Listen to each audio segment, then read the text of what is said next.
میں 3 مہینے کی تھی کہ میرے والدین کا انتقال ہو گیا تھا. 3 سال کی تھی کہ میری امی تک انتقال ہو گیا تھا. ہم نادر کے آفس گئے تھے. انہوں نے بولا اپنے ابو امی کو لائے ہیں اور NIC لائے اپنے ابو امی کی ہیں. امی کی تھی, ابو کی نہیں تھی. بولا آپ کا بے فارم نہیں بن سکتا. بسم اللہ الرحمن الرحیم. السلام علیکم ناظرین, میں ہوں آپ کا میزبان مرزا صوبان بیگ. ہم زندگی گزارتے ہیں ایک ایسے ملک میں کہ جہاں روز بروز تعلیم کا گراف نیچے آتا دکھائی دے رہا ہے. اس ملک کا سب سے بڑا شہر کراچی میں موجود ایک ایسی طالبہ کہ جو بچپن ہی میں والدین کے سائے سے تو محروم ہوئی, لیکن اس کے باوجود حالات کی یہ سختی, والدین کا نہ ہونا اس کی تعلیم کی راہ میں رکاوٹ نہ بن سکا. تعلیم کا سفر جاری ہی تھا, لیکن اب صورتحال یہ ہے کہ اس ملک میں بنائے گئے قوانین اور خاص طور پر نادرہ کے قانون اس کی تعلیم کے اندر راہ میں رکاوٹ بن کر کھڑے ہو گئے ہیں. اس سارے تناظر میں کہنا غلط تو نہ ہوگا کہ کچھ تو ہے جس کی پردہ داری ہے, اور اسی کا جواب ہم تلاش کریں گے. ماہم رحمان وہ طالبہ بھی ہمارے ساتھ موجود ہیں اور ان کا کیس جو اس وقت کورٹ کے اندر جاری ہے, اور اس کیس کو لڑنے والے وکیل عثمان فاروق بھی موجود ہیں. ان دونوں شخصیات کو خوش آمدید کہتے ہیں. السلام علیکم. سب سے پہلے بات کا آغاز کریں گے ماہم بیٹا آپ سے.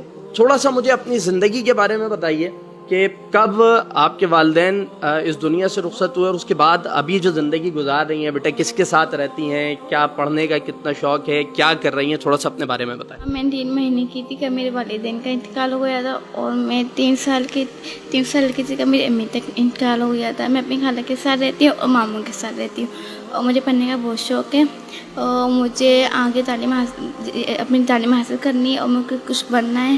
اچھا, ماہم پڑھنے میں کیسی ہے؟ پڑھنے میں ماہم اچھے گریڈز میں پاس ہوتی ہے یا B اور C گریڈ لے لیتی ہے اور کبھی فیل بھی ہو جاتی ہے؟ نہیں, ایسا نہیں ہوا. 4 آئی ہوں یا 3 آئی ہوں. اچھا, 4 اور 3rd پوزیشن لیتی رہی ہیں مطلب آپ؟ 4 لکھوں. ہاں, مطلب A1 گریڈ سے تو نیچے بات ہی نہیں ہوتی ہوگی. A1 گریڈ آتا ہوگا, پوزیشن بھی کلاس کے اندر لے رہی ہیں. سب سے اچھا سبجیکٹ کون سا لگتا ہے؟ میتھ. میتھ سب سے زیادہ پسند ہے. ویسے تو بچے میتھس کو اتنا لائک نہیں کرتے, آپ کیوں کرتی ہیں اتنا پسند؟ وہ ایزی ہے. میتھس ایزی ہے بھائی. مجھے تو زندگی میں جب بھی میرا تجربہ رہا ہے میتھس بہت خطرناک لگا ہے. اچھا ماہم, آپ نے جس طرح بتایا کہ آپ ابھی جو ہے وہ 9 کلاس میں آپ آ گئی ہیں, اس وقت آپ کے ساتھ صورتحال مسئلہ آپ کو کیا پیش آیا ہے جو ہم دیکھ رہے ہیں کہ بھائی ماہم کی جو ہے وہ ایجوکیشن مکمل نہیں ہو پائے گی, نادرہ کے قوانین نے راستہ بند کر دیا ہے, ماہم آگے نہیں پڑھ پائیں گی, تو مسئلہ کیا ہوا ہے در حقیقت؟ میرا بے فارم نہیں بنا ہوا. آپ کا بے فارم نہیں بنا ہوا, اور اس لیے جو ہے وہ آپ کی ایجوکیشن کا سفر نہیں جاری رہ سکے. اچھا, کیونکہ میں نے آپ کو آغاز میں بتایا تھا ناظرین کہ یہ سارا کیس اس وقت آپ کا کورٹ کے اندر موجود ہے, اس کے اوپر ہیئرنگ بھی ہو رہی ہے, اور عثمان فاروق ایڈوکیٹ صاحب جو کہ ان کے کیس کو لے کر اس وقت ساری ذمہ داریاں انجام دے رہے ہیں, ان سے بھی بات کرتے ہیں. عثمان صاحب بتائیے گا کہ در حقیقت کیا پرابلم اور کیا ایشو آیا, کیا ہے؟ بے فارم یا CRC جس کو کہا جاتا ہے, وہ ضروری ہوتا ہے. میٹرک بورڈ آفس کی ریکوائرمنٹ ہے کہ 9th یا 10th کے پیپرز دینے کے لیے سب سے پہلے CRC دیا جائے, اور CRC کے بعد ہی جو ہے وہ انرولمنٹ کارڈ جو ہے وہ جاری ہوتا ہے, اور انرولمنٹ کارڈ کی بنیاد پر ایڈمٹ کارڈ ملتا ہے. جب یہ دونوں جو ہے کارڈ جاری نہیں ہوں گے, ایشو نہیں ہوں گے, تو لازماً جو ہے وہ پیپر بھی جو ہے کنڈکٹ نہیں کر سکتی, ایگزام جو ہے نہیں دے سکتی. تو اس وجہ سے جو ہے ان کا بے فارم نہیں بنا, اور بے فارم نہ بننے کی وجہ یہ ایک تو یہ کہ ان کا جو خود بیک گراؤنڈ ہے وہ انتہائی جو ہے مفلسانہ ہے, اور بہت ہی قسمہ پرسی کی زندگی ہے. مالی مسائل بہت زیادہ یہ سارے مسائل بھی درپیش ہیں, اور اچھی بات یہ ہے کہ یہ اپنے پاؤں پہ کھڑا ہونا چاہتی ہیں اور یہ سارے مسائل سے بھی نکلنا چاہتی ہیں. لیکن بے فارم کے لیے جو ضروری ہے وہ یہ ہے کہ تھمب امپریشن چاہیے اور NIC چاہیے والدین کا. اچھا, NIC تو موجود ہے والدہ کا, چونکہ وہ 3 سال کی تھی, ان کے والدہ کا کسی نہ کسی طریقے سے NIC بنا لے گا. ڈیتھ سرٹیفکیٹ بھی ہے, والد کا تو کوئی ریکارڈ نہیں ہے. ٹھیک ہے, تو جب تک والدین جی آگے انگوٹھا نہیں لگائیں گے تب تک یا ان کے NIC موجود نہیں ہوں گے تب تک نادرہ کا کہنا ہے کہ ہم ان کا بے فارم ایشو نہیں کر سکتے. جی بالکل, اگر جو ہے پیرنٹس اگر نہیں آتے, اور کوئی دوسرا راستہ نہیں ہے کہ گارجین ہو سکتے ہیں اس کے اندر, اور گارجین شپ جو ہے یہ فیملی کورٹ جاری کر سکتی ہے, اور اس کا ایک پروسیس ہوتا ہے وہ بھی اویل کیا جا سکتا ہے. لیکن اس کا مسئلہ یہ ہے کہ ان کا کوئی اس طرح سے کوئی نہیں ہے وارث, کہ بالکل 2-3 مختلف لوگ ہیں, اور کس طرح سے وہ مطلب کیئر کرتے ہیں, کس طرح لے کے چلتے ہیں, یہ سارے اپنے جگہ جو ہے سوالیہ نشان ہے. اچھا ماہم, میں آپ سے پوچھوں گا کہ جب یہ آپ کا ایشو آیا کہ آپ کا فارم نہیں جا رہا, آپ کو اسکول والوں نے بتایا, اس وقت کیسا لگا آپ کو نا کہ دیکھیں میں اتنی محنت کرتی ہوں, اتنا اچھا پڑھتی ہوں, اس کے باوجود میرا فارم نہیں جا رہا, میں 9 کے پیپر شاید نہ دے سکوں, شاید مزید میں نہ پڑھ سکوں. کیا گزری اس وقت دل پر, کیا احساسات تھے؟ تب بہت برا بخار بھی ہوا تھا. اچھا بخار بھی ہو گیا. دیکھیں تعلیم سے محبت یہ ہوتی ہے, بخار ہو گیا. پھر اور بہت افسوس ہو رہا تھا, یا میں 9 کے پیپر نہیں دے سکتی.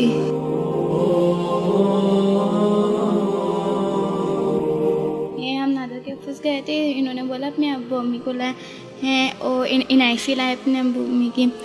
امی کی تھی, ابو کی نہیں تھی. بولا آپ کا بے فارم نہیں بن سکتا. ٹھیک ہے, انہوں نے بالکل صاف منع کر دیا. اس کے بعد کہ بتایا ہو کہ جی اس وقت NIC موجود نہیں ہے, نہیں لا سکتے, آپ کے والد دنیا سے رخصت ہو گئے, ان کا انتقال ہو گیا ہے, کوئی ریکویسٹ کی ہو آپ لوگوں نے, تو اس کے بعد کیا کہا انہوں نے؟ یہ بول رہے ہیں آپ کوچ جائیں, اچھا اس سے مدد لیں, آپ کو کچھ ہو سکے.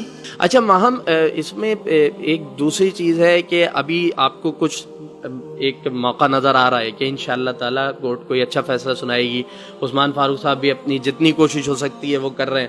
ایسے وقت کے اندر خوشی ہے, امتحانات کی تیاری کر رہی ہیں یا نہیں کر رہی ہیں, ابھی بس انتظار کر رہی ہیں؟ جی تیاری تو ہو رہی ہے. تیاری تو ہو رہی ہے, انشاءاللہ پیپر ہوں گے تو اچھے پیپر جو ہے وہ دے دیے جائیں گے.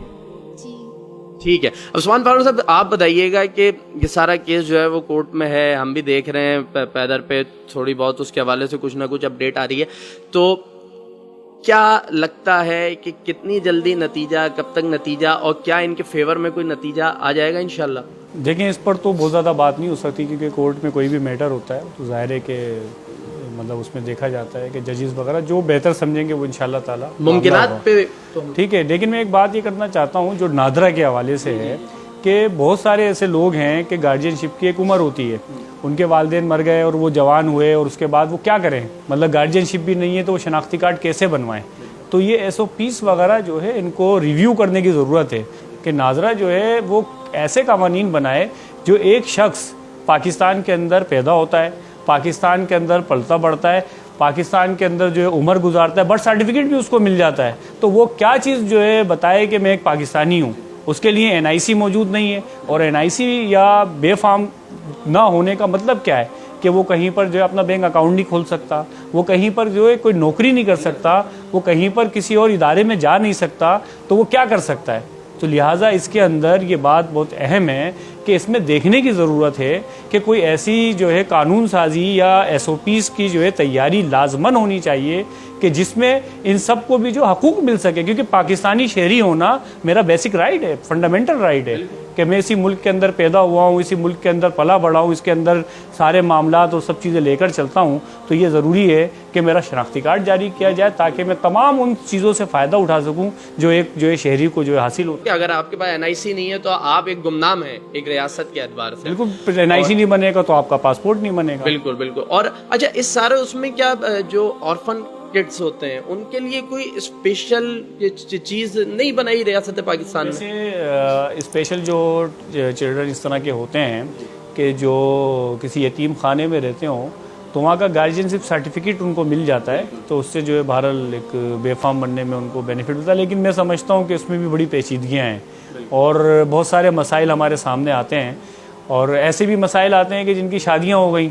اور میں آپ کو یہاں پہ ویسے بتاتے ہوئے مجھے جو ہے بڑا گلٹی بھی فیل ہوتا ہے کہ ہم کیسے ملک کے اندر رہ رہے ہیں کہ ایک شخص نے ایک یتیم لڑکی سے شادی کی, اور شادی کے بعد جو ہے وہ اس کا رابطہ ہوا مجھ سے کسی بھی حوالے سے, وہ شناختی کارڈ کے اندر مسائل تھا, تو اس نے جب یہ جملہ مجھ سے کہا کہ مجھے جو ہے یہ شادی کر کے میں نے بڑی غلطی کی کہ میں نے ایک یتیم کو پروٹیکٹ کیا, اس کی جو ہے زندگی کو سنوارا, اس کے بچے بھی موجود تھے, کیا شناختی کارڈ اس کا نہیں بن پا رہا.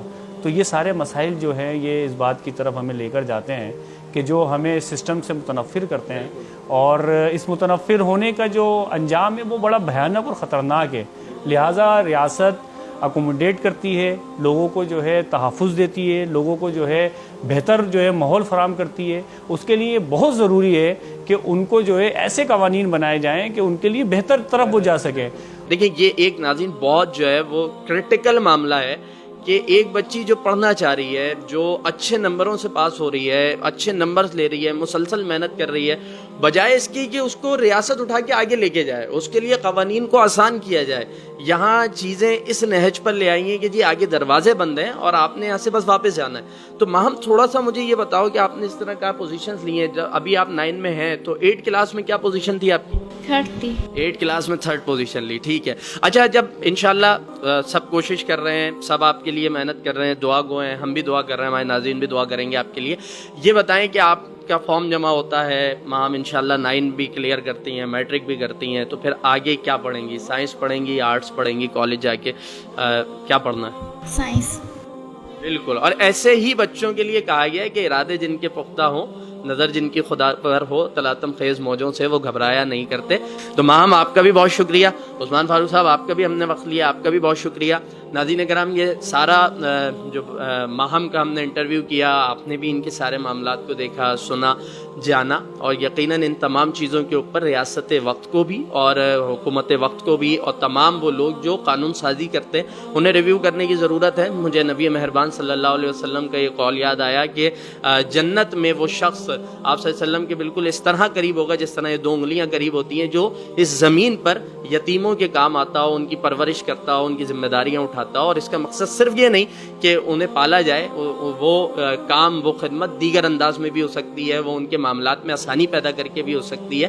تو ہمیں بھی من حیث القوم جس درجے کے اوپر آرفن کڈس، وہ تمام بچے جو والدین کے سائے سے محروم ہوگا، ان کے لیے جو خدمت جس انداز میں، چاہے وہ تعلیمی میدان کے اندر ہو، چاہے وہ نادرہ کے معاملات کے اندر ہو، جس طرح ان کے لیے آسانی کا باعث بن سکتے ہوں، وہ کرنے کے لیے اپنا حصہ ملانا چاہیے. یہاں پروگرام اپنے اختتام کو پہنچتا ہے. مرزا سبحان بیگ کو اجازت دیجیے. اللہ نگہبان.